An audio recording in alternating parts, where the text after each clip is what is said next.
Oh iya Pak. Oke ya, baik.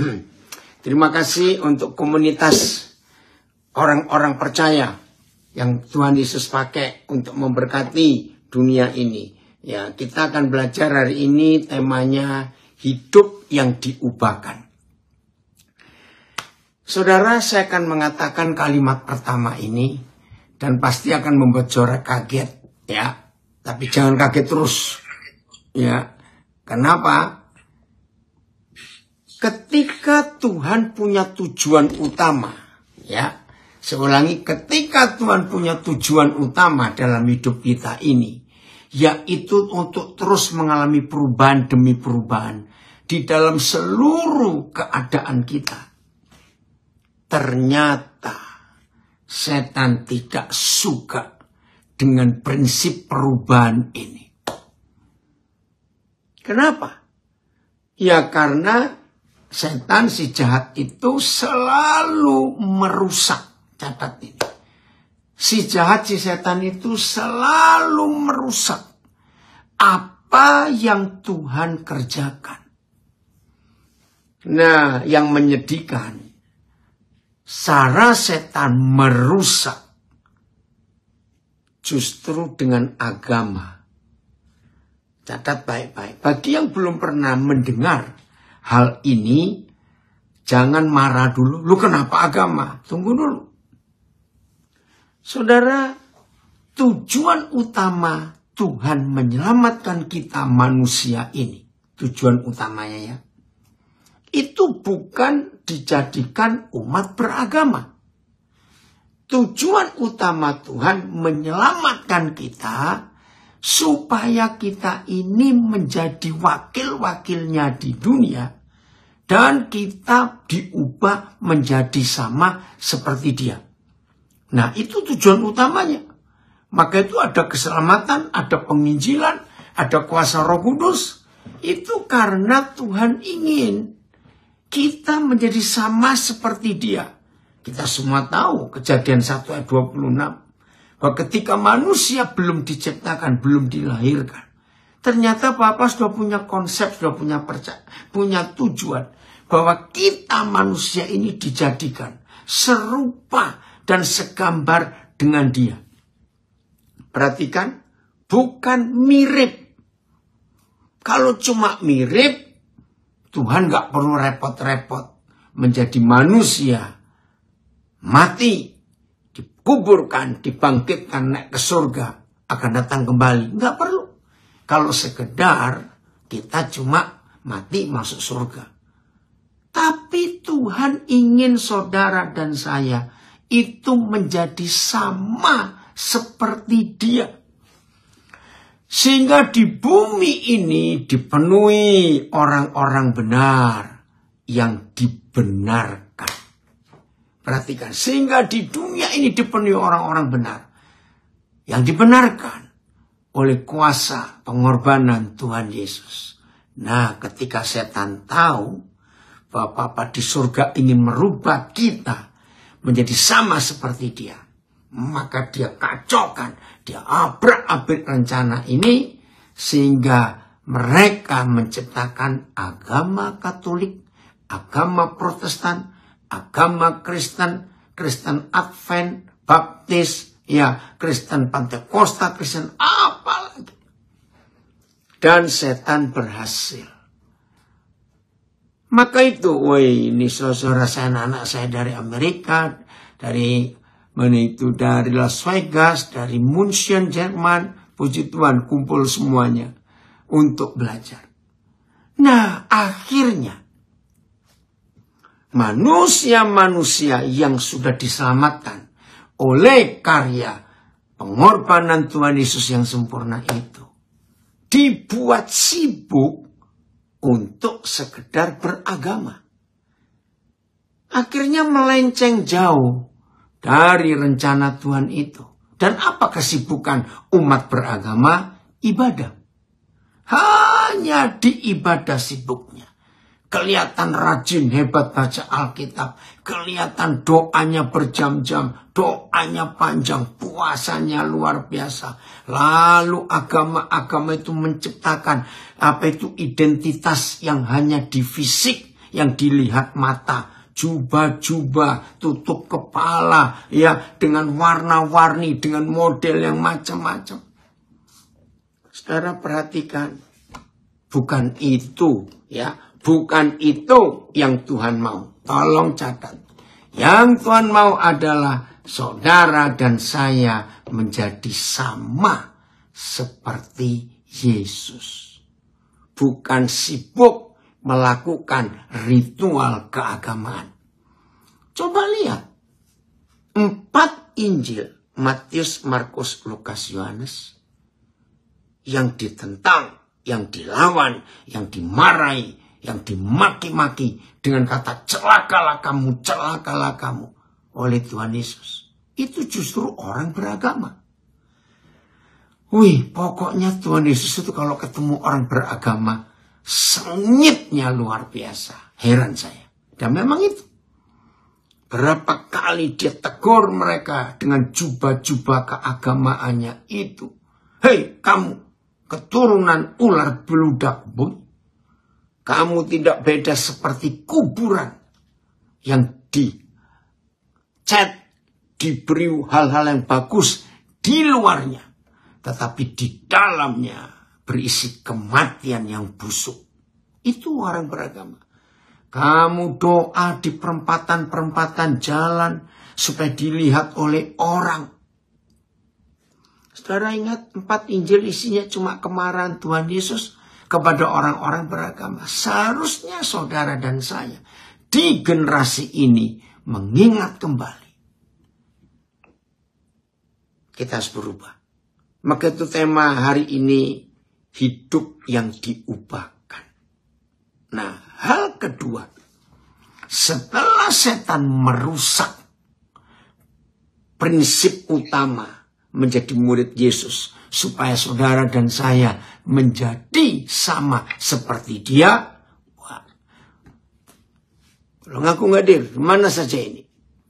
Hal kedua yang setan buat setelah berhasil dengan melakukan ritual keagamaan.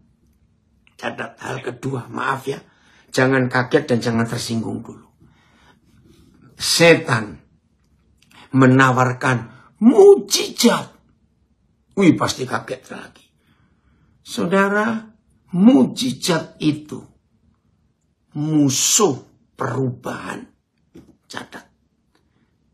Karena untuk hidup yang diubahkan, itu tidak perlu mujizat. Hidup yang diubahkan itu perlu proses.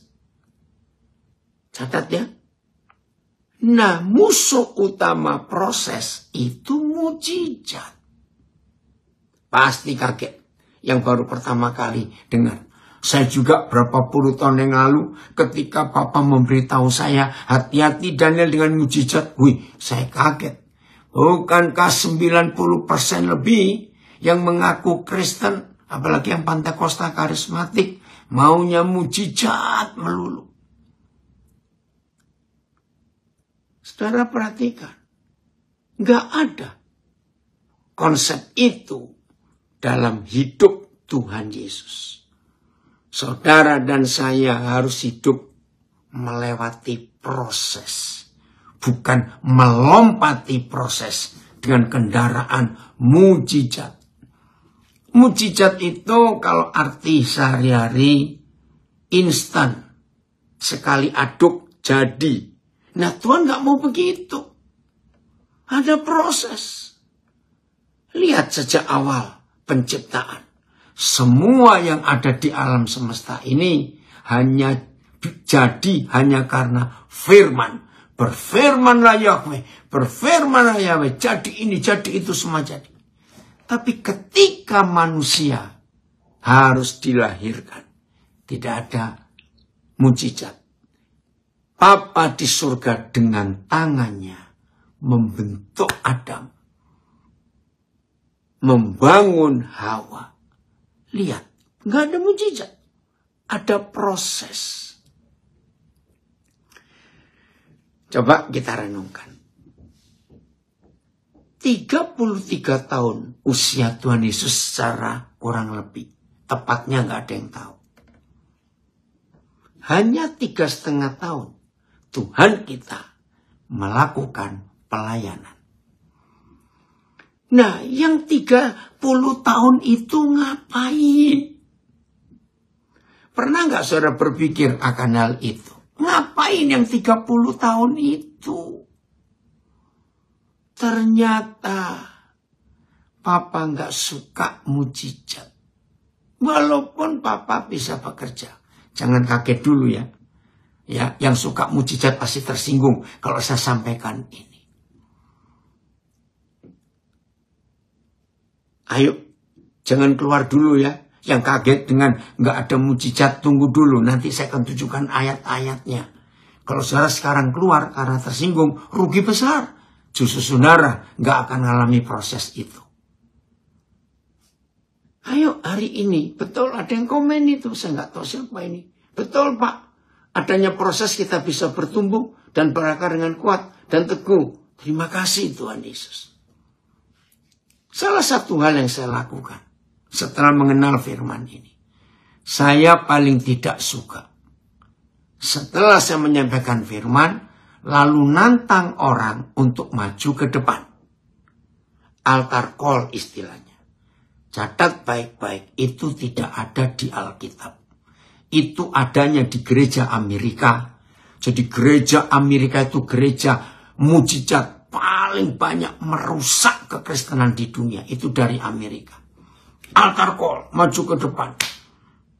Ternyata itu kesombongan si pengkhotbah. Terus difoto, di video, ditunjukkan, maaf. Kenapa saya nggak suka? Karena Tuhan nggak nyuruh. Saudara, firman yang ditaburkan itu benih. Catat, benih. Buat kecambah saja nggak bisa dihitung pakai jam, goblok. Maaf saya berkata. Lah ini baru khotbah kurang lebih 1 jam. Baru ditabur benih itu di jiwa-jiwa yang mendengar firman. Lalu mau dituai, mau dipanen. Ini kan salah. Jadi firman itu biar mengendap, benihnya mati dan bertumbuh. Jadi nggak ada yang instan. Lagi sekali loh. Buat kecambah saja perlu hari, bukan jam. Maka itu, pertobatan model instan. Maaf. Sedikit sekali. Yang bertumbuh jadi pohon. Awas itu. Betul? Ada yang komen, saya nggak tahu siapa. Altar call itu senjata sangat ampuh untuk menunjukkan diri bahwa si pengkhotbah merasa dirinya dalam pengurapan Roh Kudus dan jadi the special one. Ciri khas gereja karismatik, bertobat kita. Saya orang karismatik. Saya juga orang Pantekosta. Tapi saya tidak suka cara-cara seperti itu. Jadi firman itu benih. Biarkan dia mati dulu, membusuk dulu di hati kita. Nanti firman itu bertumbuh sesuai waktu. Nah, ini proses. Contoh yang sudah Kristen ya, yang sudah menjadi murid Yesus. Kalau kita sedang sakit, sedang mengalami masalah, dan itu diizinkan oleh Tuhan, jangan minta mujizat untuk sembuh. Jangan. Nikmati dulu kesakitan itu. Nikmati dulu masalah di hidup kita. Nikmati. Biar waktu yang akan menjadikan hal-hal yang tidak enak buat hidup kita itu memproses kita. Dengar ini baik-baik. Maka itu, maaf saya harus ngomong. Karena banyak yang bertanya, Koden, kenapa nggak pernah khotbah di gereja yang besar itu, khotbah di gereja itu? Ya begini model saya nyampaikan kebenaran. Gereja-gereja mujizat itu nggak akan suka. mendengar kebenaran seperti ini. Karena mereka maunya instan semua. Ayo bertobat, saudara. Yusuf tidak ada mujizat. 13 tahun dalam penderitaan. Enggak dipercepat kok oleh Tuhan. Abraham sekian banyak tahun menunggu puluhan tahun loh, sampai Ishak itu lahir. Ayo kita belajar tentang Abraham. Saya pernah ditempatkan Roh Kudus sebagai Abraham. Saya kaget. Ternyata saya kecewa dengan Tuhan. Setelah sesuai Roma pasal 4. Maaf kalau saya pakai bahasa sekarang. Abraham sadar dia sudah impoten. Dan Sarah sudah menopause. Mana anak yang dijanjikan itu? Nah, ketika saya dibawa jadi Abraham, saya kecewa begini. Tuhan, saya nggak pernah doa lu minta anak. Setelah kami menikah sekian banyak tahun dan tidak ada anak, kami nikmati, kami puas. Aku dan Sarah. Tuhan yang janji bahwa kami akan punya anak. Tapi setelah sampai aku kering, istriku juga sudah kering, anak itu tidak muncul. Wih, kaget saya ketika Roh Kudus membawa saya jadi Abraham. Aduh. Ayo jujur. Daud. Lihat berapa tahun setelah dia diurapi untuk menjadi raja. Ya, tolong yang sempat menghitung beritahu saya. Berapa tahun sejak Daud terima urapan sampai dia jadi raja.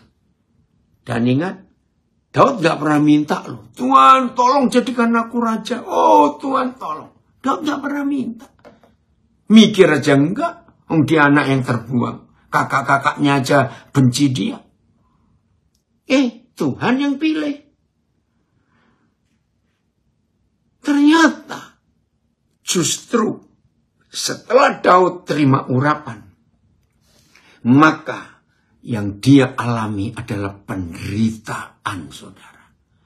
Jadi buronannya Saul. 13 tahun kemudian ya Daud diurapi jadi raja atas Yehuda. Bayangkan. Berarti kalau sampai dia menjadi raja atas Israel, berarti perlu waktu 20 tahun. Saudara, ini loh proses. Daud gak pernah minta.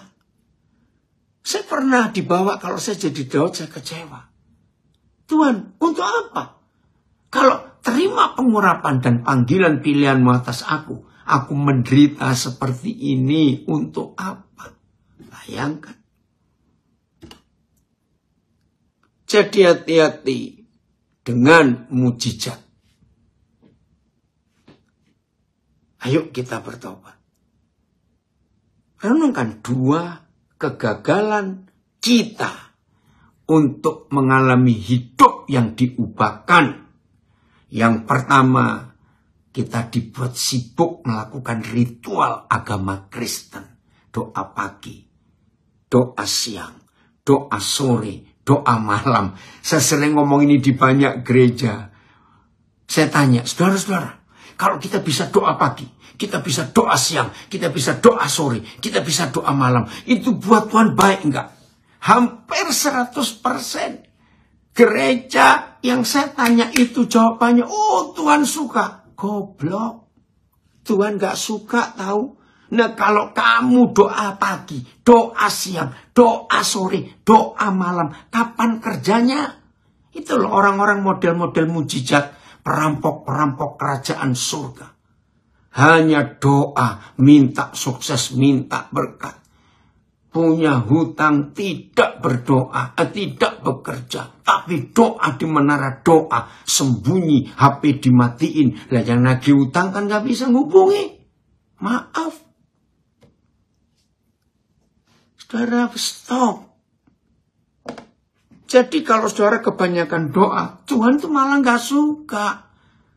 Maka itu hati-hati kalimat, slogan-slogan di gereja-gereja karismatik dan Pantekosta. Percaya saudara, Banyak doa, banyak berkat. Sedikit doa, sedikit berkat. Kurang doa, kurang berkat. Tidak doa, tidak dapat berkat.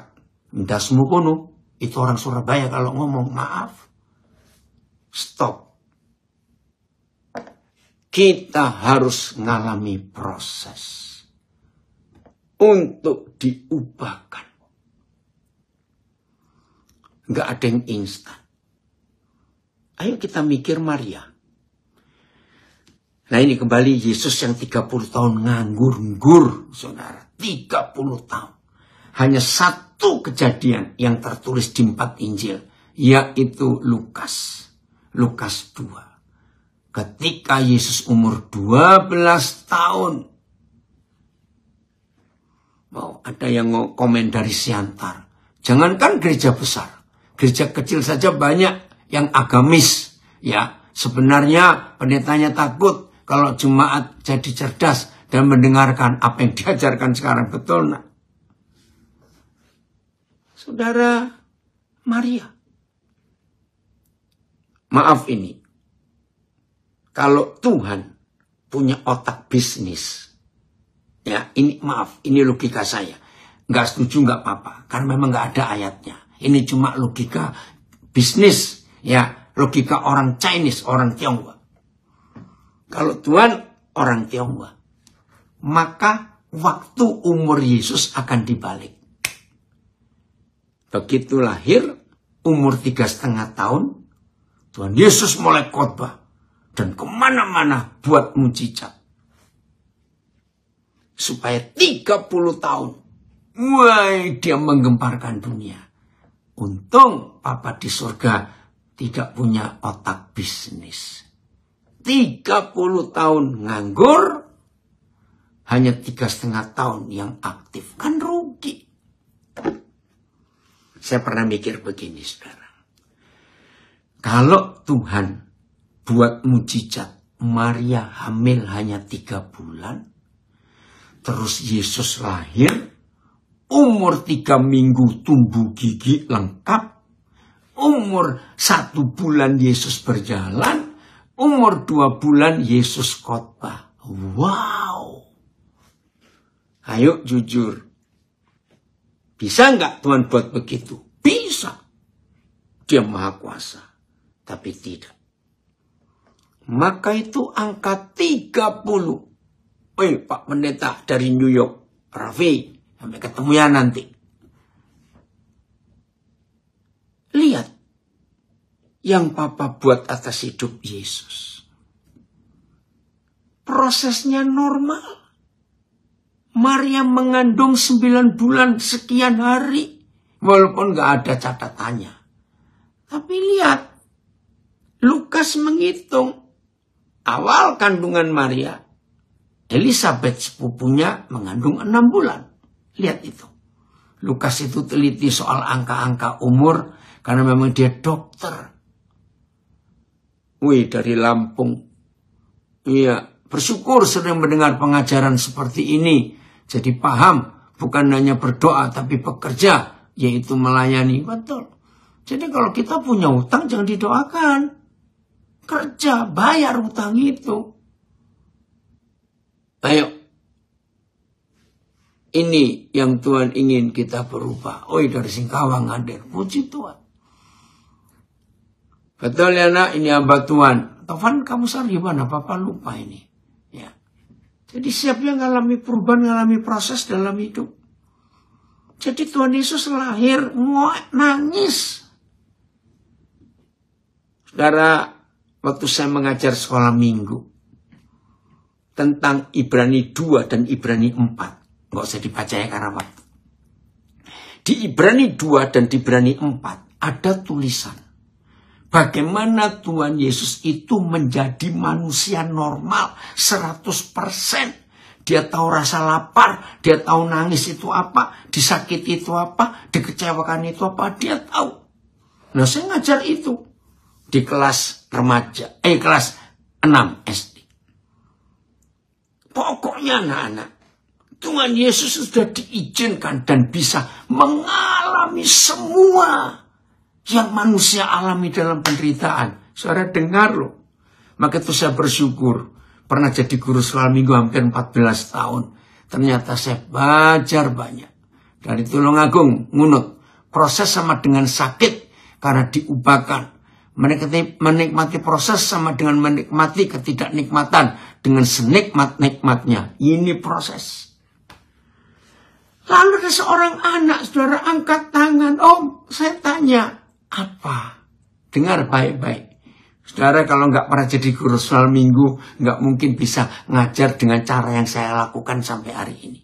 Jadi gara-gara saya pernah jadi guru soal minggu, maka itu teori homiletik nggak ada. Sudah nggak pakai itu, anak-anak nggak ngerti.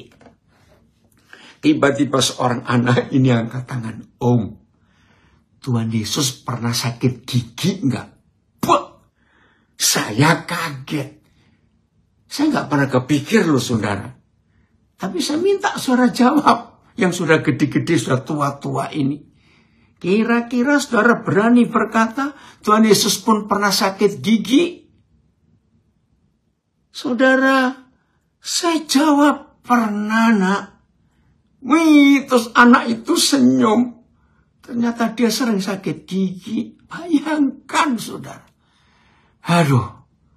Wih, pemusik rocker dari Nabire merinding dengar firman ini. Yahweh dahsyat. Amin. Saudara, Tuhan Yesus pernah. Ada seorang istri yang begitu disakiti suaminya. Karena tadinya istri ini begitu bangga percaya pada suaminya. Tiba-tiba suatu hari. Nah, waktu saya sampaikan Ibrani 2 mulai ayat 14 itu. Istri disakiti ini tanya, Pak, Yesus kan laki-laki. Oh iya, kenapa? Berarti dia bisa nggak merasakan sakit hatinya seorang istri yang disakiti seperti saya? Saya kaget. Karena saya nggak pernah kepikir. Tapi saya jawab. Dia tahu rasa itu. Jadi ibu nggak sendirian. Saudara, Tuhan Yesus mengalami proses. Dia pernah menangis. Yohanes 11. Dia pernah merasa lapar. Ini anak saya dari Sumba. Sama Pak, saya juga sering ngajar soal minggu. Karena juga pusing. Betul. Ya, mereka, kalau nggak bisa diam, tenang saja. Ajak main. Jadi anak kecil jangan dipaksa diam. Tolong papa mama yang punya anak kecil. Kalau saya suka membentak-bentak anak supaya diam, beri COVID-19. Anak itu diam. Catat itu. Jadi kalau guru soal minggu, anak nggak bisa diam, nggak usah dimarahin. Ajak duduk, ajak main, sambil cerita. Itu dia. Betul, ada yang bilang, wih makanan keras. Iya, harus begitu kita. Jangan makan bubur terus. Kapan kita dewasa? Saudara, hari ini kita harus berubah. Ya. Nah, lalu pasti yang suka mujizat marah dan tanya, lihat tapi Yesus buat mujizat. Oh, saya percaya kalau Yesus buat mujizat. Tapi catat. Tuhan Yesus buat mujizat hanya untuk yang belum percaya dia. Tapi saudara dan saya yang sudah jadi muridnya, no way, gak ada mujizat. Kita harus lewat proses. Maaf ya. Kalimat yang saya percaya, Papa di surga paling tidak suka di dalam kekristenan kita adalah kalimat ini. Mari kita doakan. Mari kita doakan. Nah, masa salah? Salah. Kalau saudara selalu ngajak orang, mari kita doakan. Tahu nggak salahnya? Itu seperti Tuhan pembantumu dan saudara perintah dia. Jadi bukan begitu caranya. Jadi kalau ada orang punya masalah dan datang kepada kita, masalah apa saja, masalah keluarga, masalah ekonomi, masalah sakit yang sudah Kristen ya, masalah apa saja. Doa kita bukan mari, sikap kita bukan mari kita doakan. Ajak duduk saudara kita itu. Lalu kita cerita bersama dia tentang firman. Contoh, saudara, mari kita doakan. Keluarga Bapak A mau cerai. Rame, Tuhan, kami hancurkan roh perceraian. Dalam nama saya roh perceraian keluar kau dari keluarga Bapak A. Ribut. Terima kasih Filipus, Ibrani 4 ayat 15. Ya, sebab imam besar yang kita punya bukanlah imam besar yang tidak dapat merasakan kelemahan-kelemahan kita. Sebaliknya sama dengan kita. Ia telah dicobai, tapi hanya tidak berbuat dosa. Betul. Ibrani 2:14 juga sama. Jangan begitu kalau mendengar orang mau cerai. Mari kita doakan. Terus gimana? Kita datangi kedua saudara kita, suami istri itu. Ajak duduk. Kita ngajak satu orang. Paling tidak 2 orang jadi satu tim. Bacakan persyaratan-persyaratan pernikahan. Bacakan persyaratan jadi istri, jadi suami. Bacakan. Sampaikan. Lalu kita tanya. Maaf ya ibu bapak. Dari semua firman ini. Mana yang ibu lakukan dan mana yang ibu langgar. Dari semua firman untuk suami. Maaf, mana yang bapak sudah lakukan. Dan mana yang bapak belum lakukan. Nah, setelah mengaku karena diterangkan oleh Roh Kudus, roti itu dipecahkan, terbukalah mata mereka. Lihat berapa kali terjadi di Alkitab. Ketika roti dipecahkan, mata yang kabur, mata yang rabun jadi melek. Jadi bukan mari kita doakan. Saudara, mari kita doakan. Ada keluarga kita nggak bisa bayar kontrak rumah. Ada saudara kita. Ayo Tuhan kirim berkat supaya saudara kami ini bisa kontrak rumah. Salah. Kita datangi mereka. Ajar firman. Sampaikan manajemen keuangan. Contoh kecil saja. Filipi 4 ayat 19. 90 sekian persen orang Kristen jatuh masalah keuangan. Karena memenuhi keinginan. Bukan memenuhi kebutuhan. Beda loh. Lagi sekali Filipi 4 ayat 19. Papa berjanji. Yang dia cukupkan untuk hidup kita. Yang kita perlukan. Tapi setan merusak manusia. Memenuhi yang diinginkan. Bersyukur presiden baru kita. Babat habis pinjaman online. Aduh saudara. Enggak sedikit orang-orang telepon saya pinjam uang karena pinjaman online. Woi, kalau ada orang itu saya goblok-goblokkan dia. Matilah kamu dengan hutangmu itu. Enak aja kamu yang pakai duit, aku suruh bayar. Saya marah kepada orang yang punya pinjaman online. Serahkan dirimu. Suruh tangkap polisi. Polisi suruh nangkap karena kamu yang pakai duit. Enak saja. Terus mari kita doakan. Doakan apanya? Maaf. Ada berapa pendeta karismatik yang ngawur? Karena saya pernah datang ke satu kebaktian. Pendeta ini berkata, saudara saya punya karunia. Doa membebaskan hutang. Nanti selesai saya khotbah. Saudara bawa catatan kecil. Tulis angka berapa hutang saudara. Maju ke depan, saya doakan. Wah, saya nggak terima. Itu pengajaran ngawur dan sesat. Bayangkan yang pakai duit kita. Kok Tuhan suruh bayar? Ini pengajaran goblok yang nggak habis-habis. Ya Tuhan pun nggak mau dong.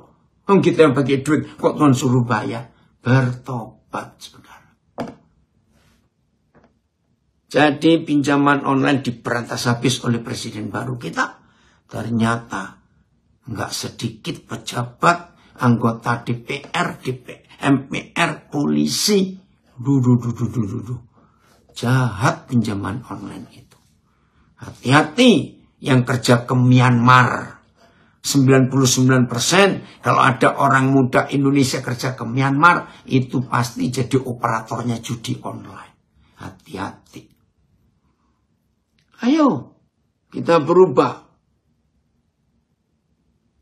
Terima kasih ada yang komen. Horas Amang Purba dari Kalbar.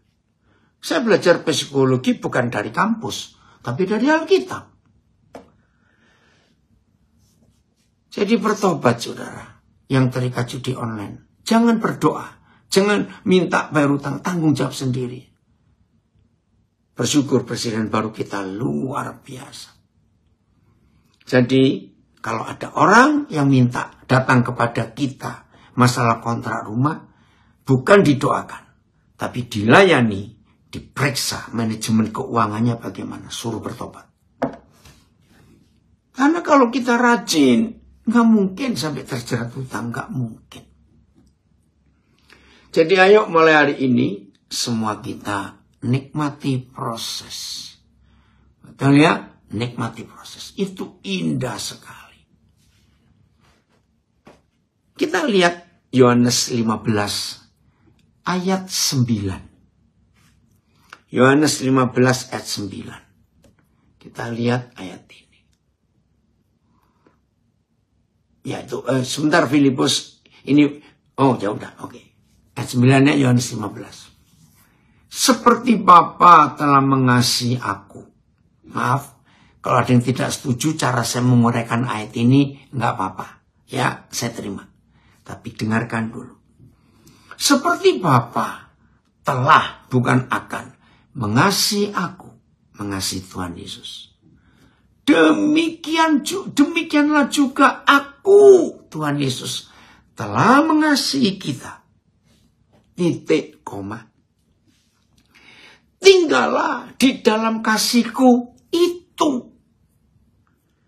Izinkan saya berbagi dulu tentang konsep saya belajar firman. Matius 5, 17, 18, kalau saya dibuka. Tuhan Yesus itu berkata, langit bumi segede itu bisa lenyap suatu hari. Tapi satu titik dari firman nggak akan bisa lenyap, saudara. Wah, itu luar biasa, bukan? Nah, sejak hari itu, saya kalau baca Alkitab teliti, titik, koma, titik, tanda baca, tanda seru, tanda tanya, itu saya perhatikan. Karena Tuhan Yesus yang berkata. Apalagi satu kata, 3 huruf, ITU. Jangan dikeluarkan, Filipus, coba lihat. Yohanes 15 ayat 9. Seperti Bapa telah mengasihi aku, demikianlah juga aku telah mengasihi kamu. Terima kasih. Hore, saudara dan saya dicintai Tuhan Yesus. Seperti Bapa mengasihi Yesus. Hore, terima kasih, terima kasih. Titik, koma. Perhatikan, cara penulisan ini ada maksudnya. Kenapa enggak koma? Kenapa enggak titik? Tata bahasa, titik, koma itu di belakangnya ada penekanan yang berbeda dan bisa mendapatkan kontradiksinya. Oke, tata bahasa ya, saya nggak bahas tentang titik koma, tapi ini penting. Woi, anak saya, Glorious, ya, anak ini lahir 26 September 2001, saudara. 2001 ya, nak? Kamu? Atau 2006, Papa lupa, maaf. Kenapa saya beri nama Glorious? Karena waktu dia lahir, ibunya itu mengandung 9 bulan. Dalam keadaan koma di Nabire, karena malaria tropika plus 3. Waduh, saudara, waktu itu kami semua panik. Karena dokter menawarkan harus dioperasi, lahir sesar. Tapi masalahnya, orang koma dioperasi, kan harus dibius. Orang koma dibius. Ya jadi titik. Ngerti istilahnya? Ketika kami sedang berunding, kami gak ketemu jawaban, dokter pun bingung. Papanya Glorious pun cuma bisa nangis.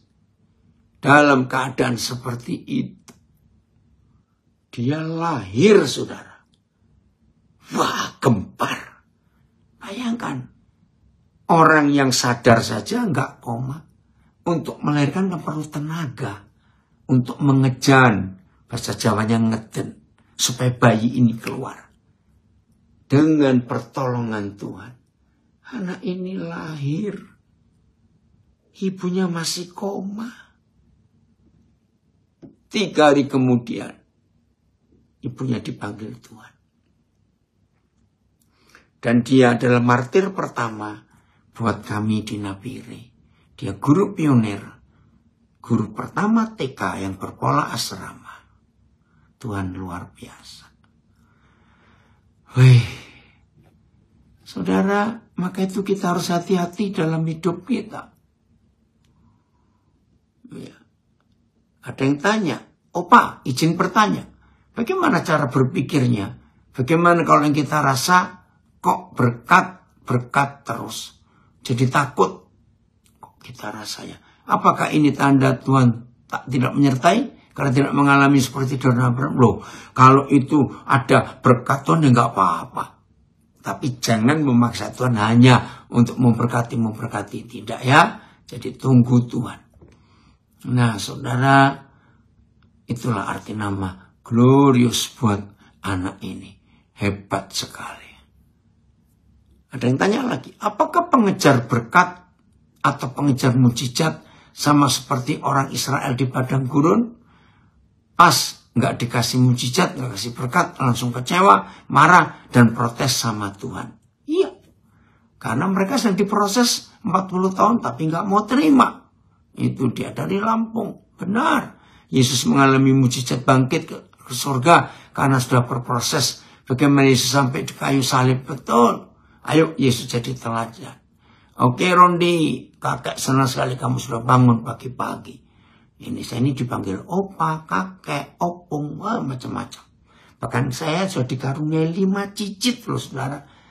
Saya bersyukur ya punya 5 cicit. Oke. Nah, saudara, ayo kita ngalami itu. Nah, sekarang kembali ke Yohanes 15 ayat 9. Jadi seperti Bapa telah mengasihi Tuhan Yesus. Ya, saya baca lagi ya. Yohanes 15 ayat 9. Seperti Bapa telah mengasihi aku, kata Tuhan Yesus.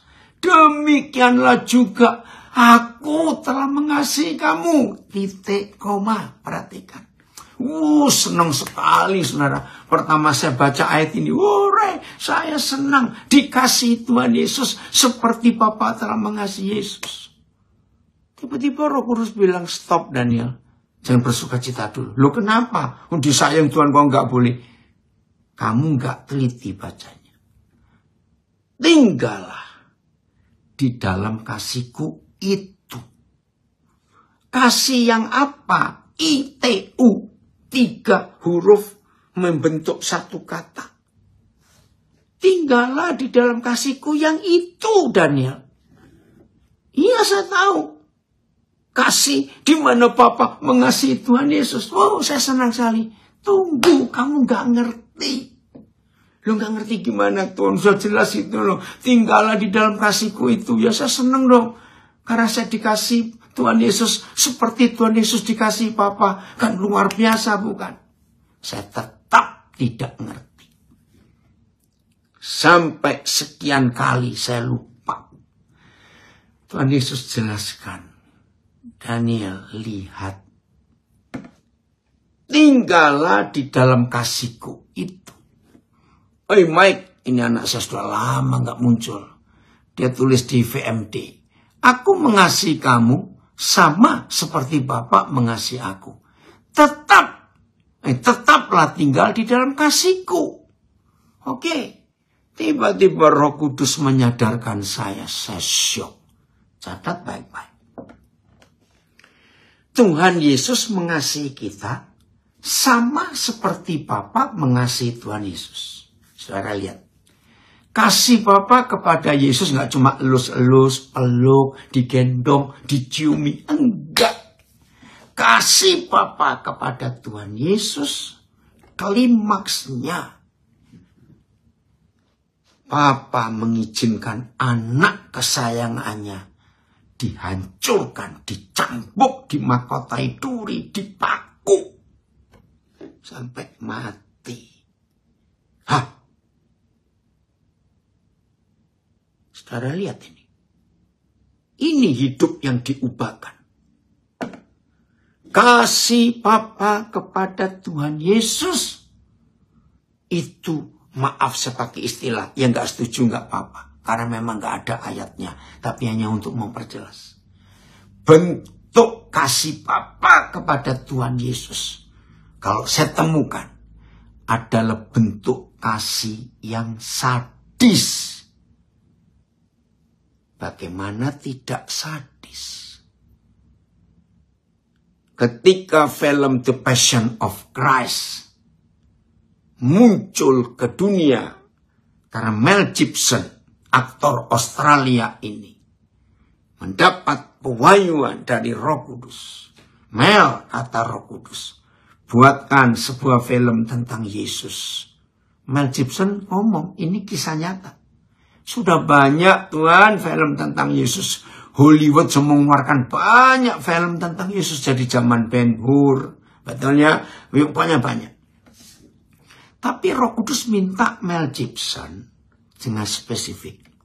Buatkan aku film tentang Yesus yang hanya kamu ambil dari Yesaya 53. Wih, terima kasih Filipus. Wahyu 3:19.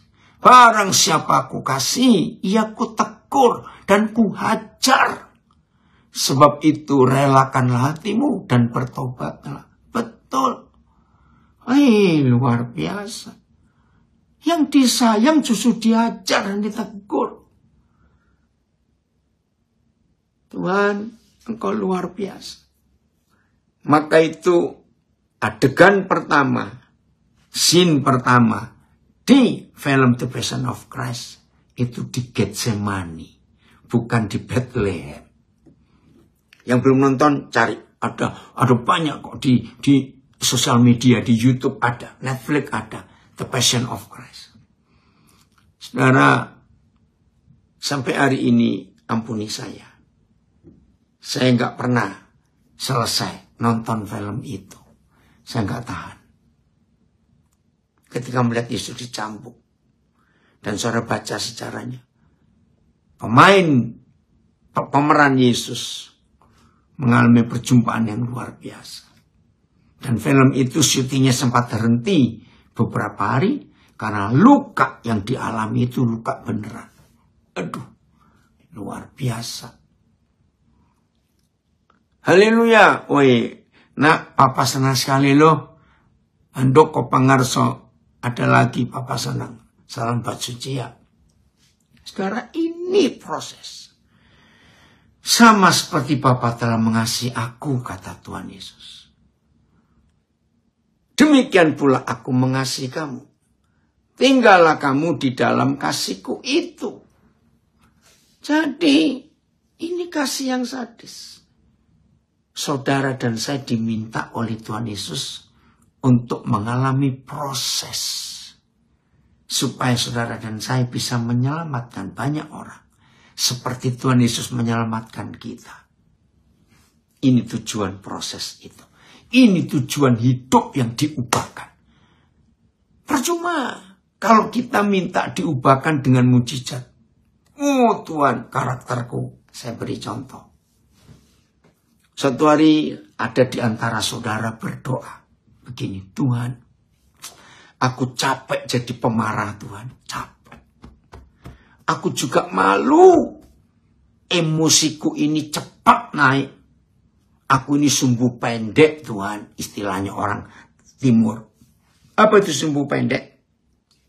Orang Jawa sumbunya kepanjangan. Jadi kalau dinyalakan, dor. Tapi yang sumbu pendek, kredor, langsung begitu. Nah, aku capek jadi orang sumbu pendek, jadi pemarah. Aku malu. Aku gampang emosi. Tuhan, dengar doaku. Tolong Tuhan, buat aku sabar Tuhan. Dalam nama Yesus saya minta sungguh-sungguh. Nah, biasanya orang gak melewat proses, itu logikanya begitu amen, terus ada suara, ting. Aku sabar sekarang. Aku sabar. Kok enak? Bukan begitu cara Tuhan jawab doa. Begitu saudara dan saya minta sabar, makanya dikirim oleh Tuhan orang-orang yang menjengkelkan hidup kita. Rasanya begitu. Supaya kita sabar, diproses. Ingat itu. Supaya kita nggak salah dalam hidup. Tuhan tolong cabut Tuhan. Di otakku percabulan, pornografi, perzinahan. Aku nggak mau Tuhan. Dalam nama Yesus. Enggak. Maka itu hati-hati para pelayan doa kelepasan, hati-hati. Yang ketiga, setelah agama, mujizat, ini yang ketiga, musuh proses. Yaitu doa kelepasan, hati-hati. Saya nggak suka doa kelepasan. Saya nggak mau melakukan doa kelepasan. Kenapa? Orang-orang Kristen murid Yesus yang hobinya mendoakan kelepasan itu tadi sama seperti pengkhotbah baru khotbah 1 jam lebih atau kurang, nantang orang siapa maju ke depan, ayo bertobat. Enggak. Nah, kedua juga sama. Doa kelepasan itu ternyata tawaran setan untuk menempuh jalan pintas, tidak mengalami proses. Jadi ikatan-ikatan di hidup kita, ikatan judi, ikatan rokok, narkoba, percabulan, pornografi, kemarahan, ikatan iri hati, ikatan apa saja yang membelenggu kita, itu nggak bisa lepas karena doa kelepasan. Tidak. Harus ada proses penderitaan. Kita lihat 1 Petrus 4 ayat 1. Ya. 1 Petrus 4 ayat 1. Kita lihat ayat ini. Supaya kita nggak terus minta mujizat saja. Jadi yang masih hobi doa kelepasan bertobat. Kalau saudara nggak mau melewati proses, dosa itu nggak akan lenyap di hidup kita. Udah? Jadi, karena Kristus telah menderita penderitaan badani, saudara dan saya pun harus juga mempersenjatai diri kita dengan pikiran yang demikian. Pikiran apa? Pikiran yang siap menderita secara fisik. Karena barang siapa telah menderita penderitaan badani, ia telah berhenti berbuat dosa. BES-nya. BES ya.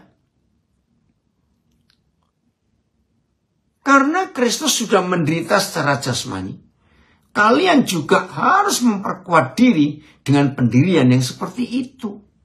Sebab orang yang menderita secara badani tidak lagi berbuat dosa. TSI.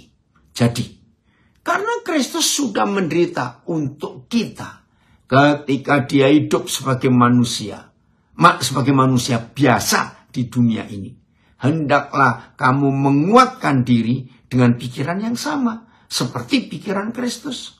Sebab orang yang menderita karena mengikut Yesus juga sudah memutuskan untuk berhenti berbuat dosa. VMD-nya, Filipus. VMD ya. Jadi ini proses, saudara. Nggak ada mujizat untuk berubah. Ya, kita bukan buat mie instan atau susu Denko sekali aduk jadi. Tidak. Ya. Betul ya, guru musik yang hebat. Kristus telah menderita sewaktu ia masih dalam tubuhnya. Kamu harus menguatkan dirimu dengan pikiran yang sama. Seperti pikiran Kristus.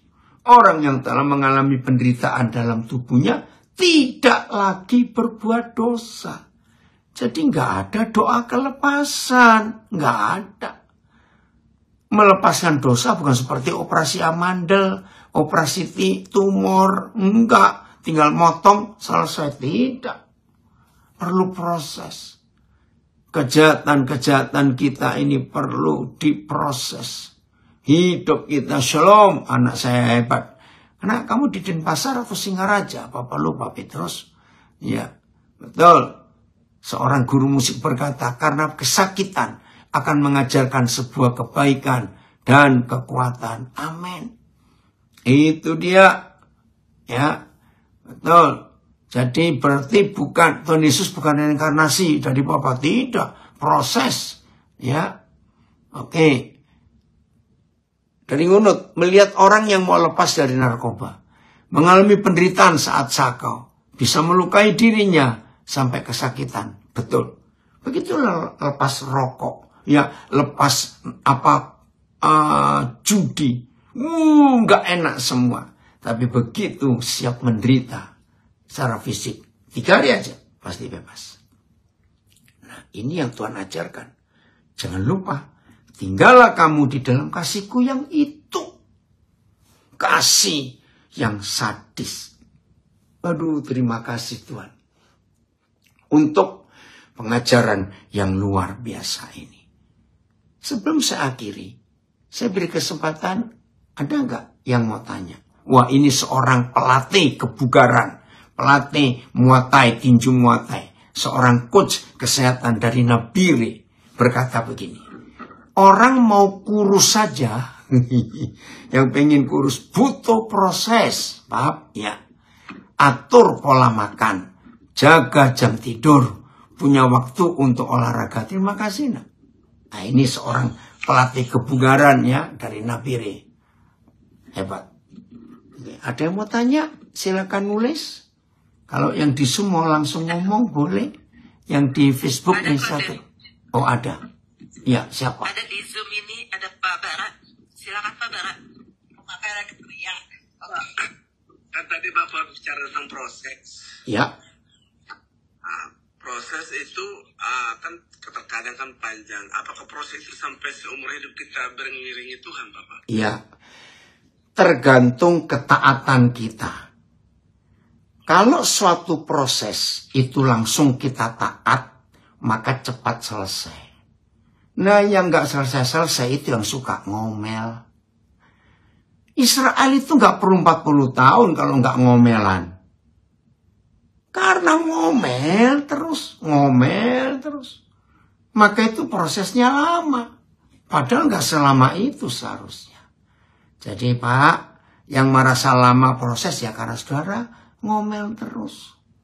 Nah, maka itu saya punya kebenaran begini. Sekolahnya Tuhan Yesus ini unik. Nggak ada di dunia. Ya. Semua perguruan tinggi di dunia. Itu mahasiswa hanya diberi 4 kali ujian 1 mata kuliah. Begitu 4 kali diuji 1 mata kuliah, langsung DO atau drop out. Tapi sekolahnya Tuhan Yesus itu luar biasa. 1 soal kita nggak lulus-lulus, maka ujiannya bisa 4 juta kali. Catat aja lah. Ya, jadi ujian yang sama. Ya. Tuhan sih nggak pernah bosan nungguin. Cuma malaikatnya yang pusing. Kok lu lagi? Kok kamu lagi? Kapan selesainya? Maka itu ketika kita nggak lulus-lulus, hidupnya ngomel, terus waktu diproses. Ya nggak akan selesai. Banyak mata kuliah yang Tuhan Yesus sediakan buat kita. Betul ya? Artinya, ayo lulus ujian pengampunan, lulus ujian iman, lulus ujian kesucian, lulus ujian ketaatan. Wih, ayo, semuanya lulus. Ya, lulus ujian pelit. Supaya nggak pelit maksudnya. Kenapa Lina tertawa? Oke, jelas ya Pak? Ya harus berubah, orang pelit diuji terus. Ya. Oke, ada lagi? Yang di Facebook, Instagram kok belum nulis? Terus saya baca dulu. Ada Ibu Veronica tadi. Oh iya, silakan. Langsung ya Bu, pertanyaan. Lulus ujian minta-minta Pak. Nah, itu jangan minta terus. Itu Pak Hengki. Ada yang mau tanya lagi? Silakan. Ibu Veronica belum dibuka suaranya.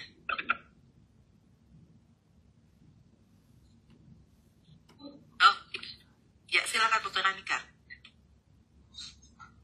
Saya mau nanya nih Pak. Ya. Dalam kita mengalami proses dari setiap apa yang terjadi dalam hidup kita, apakah prosesnya itu sama atau bagaimana, Pak? Oh, nggak sama.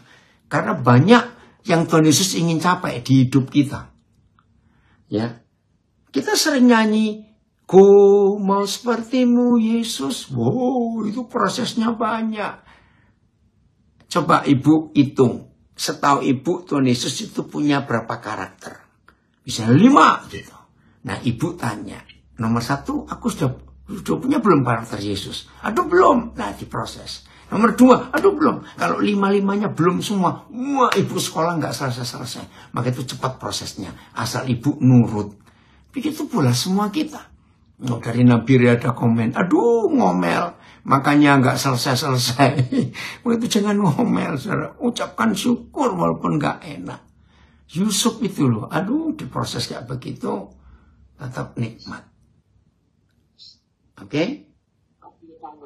Ya. Apakah saya sedang diproses Yusuf? Kenapa? Apakah saya sedang diproses? Sebentar. Siapa ini? Iya. Ibu Liana. Oh, Ibu Liana. Ya, itu yang terbaring itu. Apakah saya sedang diproses Tuhan, Pak? Iya, betul. Maka itu sabar ya, Bu Apriliana. Nikmati saja. Iya. Dan Ibu tetap jadi berkat loh, luar biasa kesaksiannya. Iya, betul. Oke, yang lain lagi? Ibu Melana Pupela, silakan Bu. Shalom Pak Ganita. Shalom. Ada orang yang sakit, nikmatin aja. Itu yang sakitnya. Gimana gitu ya, nikmatin aja. Nah, seperti saya tadi pagi kan berdoa untuk orang yang sakit. Nah Ibu, kalau saya doain orang itu misalnya kanker, sakit apa, itu kita perkatakan. Lah Ibu, apa kita harus memperkatakan itu atau kita bilang, lu nikmatin aja deh. Sakit lu, ICU. Gitu gimana Pak Daniel? Iya. Tergantung Tuhan mau membawa saudara kita itu ke arah mana. Ya, saya punya teman loh di Singapura. Itu ngeri sekali. Ya, kankernya ada 5 tumor di kepalanya. Sudah nyebar ke tulang, ke paru. Ya, waduh sudah. Tapi orangnya kelihatan sehat. Sampai sudah tidak bisa dikemo lagi. Karena sudah kelewatan banyak kemonya itu. Bahkan yang terakhir itu dokter menemukan sebuah cara. Saya baru tahu juga. Gamma knife. Pisau gamma. Pakai sinar yang halus sekali. Dan itu 1 kali sinar saudara. Sekian puluh juta rupiahnya. Wih. Untung dia punya asuransi. Ya Tuhan gak sembuhkan. Sampai saya ketemu dia tanggal berapa? Tanggal 4 hari Senin yang lalu. Ya tanggal 4 hari Senin. Saya ketemu dia. Masih tertawa-tertawa. Bahkan kami pergi berdua. Dia makan. Dan ketemu orang. Wah, orang gak percaya. Dia masih bawa 5 tumor di kepalanya. Yang dokter bilang ya harusnya ibu ini sudah pikun. Sudah gak bisa. Tapi itulah Tuhan. Nah, jadi tergantung ibu kankernya kena apa di ICU, masing-masing punya tujuan. Ya, maka itu jangan kita salah doa. Saya masih ingat sebuah pengalaman yang saya nggak akan lupa berapa puluh tahun yang lalu. Di satu kota kecil, saya habis khotbah. Ada seorang ibu datang nangis, Pak, tolong doakan Pak. Anak saya satu-satunya Pak ketangkep polisi karena dia melakukan satu kesalahan. Aduh Pak, saya nggak punya uang untuk nebus. Pokoknya ceritanya itu, aduh sampai saya ikut tersayat. Ya udah, mari kita doa Bu. Baru saya itu mau ngomong, Tuhan tolong bebaskan anak ini. Saudara, itu pertama kali saya tahu Tuhan marah kepada saya. Saya sampai stop. Begini kata Papa di surga. Jangan kamu menghalangi aku, Daniel. Kenapa menghalangi? Karena aku izinkan anak itu masuk penjara. Lah, saya harus ngomong apa pada ibu itu? Akhirnya nggak jadi doa, ibu maaf, saya nggak bisa doa. Lu kenapa Pak? Tuhan izinkan anak ibu ada di situ. Nangisnya makin kencang. Ya saya juga harus taat. Saya nggak mau doakan supaya cepat bebas. Maaf ya ibu. Udah ibu percaya Tuhan pasti akan tolong, entah gimana caranya. Lebih 10 tahun. Tiba-tiba saya diundang kembali ke gereja itu. Tapi saya sudah lupa tentang ibu itu. Begitu selesai kebaktian, wah ada ibu datang. Sambil jabat tangan saya digoyang-goyang. Aduh Pak, terima kasih Pak, terima kasih. Saya kan bingung, terima kasih karena apa? Terus saya tanya, ibu maaf, kenapa? Loh, masa Bapak lupa? Sekian tahun yang lalu, di tempat yang ini juga, saya minta Bapak doakan anak saya di penjara. Saya langsung ingat. Terus saya ini tanyanya pelan-pelan. Sekarang bagaimana nasibnya? Kan takut saya. Karena dia bilang, terima kasih Pak, terima kasih. Saudara, 4 tahun Pak, dia di penjara, dia bertemu Yesus. Hidupnya berubah. Lalu dia pergi ke sekolah Alkitab, saya nggak tanya di mana. Sekarang anak saya jadi gembala Pak. Luar biasa. Jadi tidak semua masalah harus didoakan cepat selesai, biar Tuhan yang bekerja.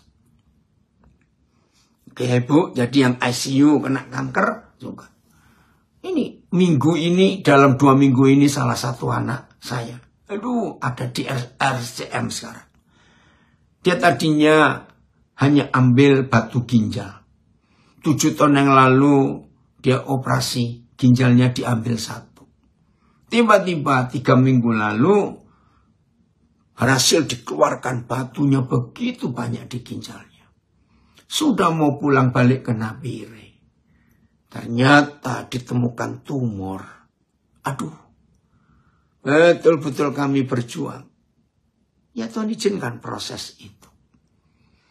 Ya, kalau kita belajar tentang Yusuf supaya dia jadi orang hebat, maka kalimat ini, nikmatilah ketidaknikmatan itu dengan senikmat-nikmatnya.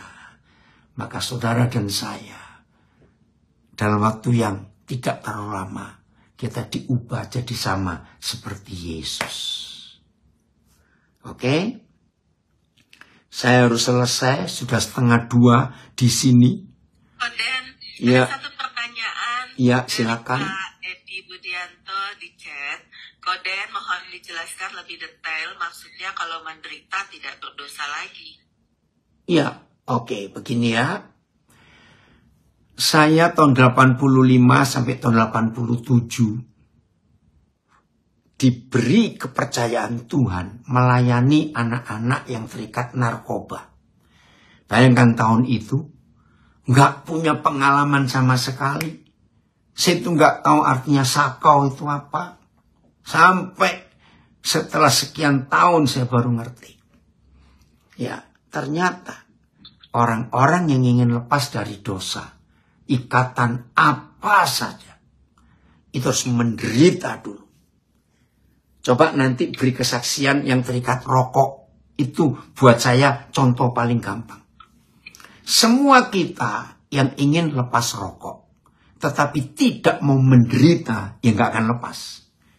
Jadi yang ingin lepas rokok, jangan minta, tolong doakan dong supaya ada mujizat, supaya Tuhan cabut keinginan saya. Nggak bisa, lewat proses.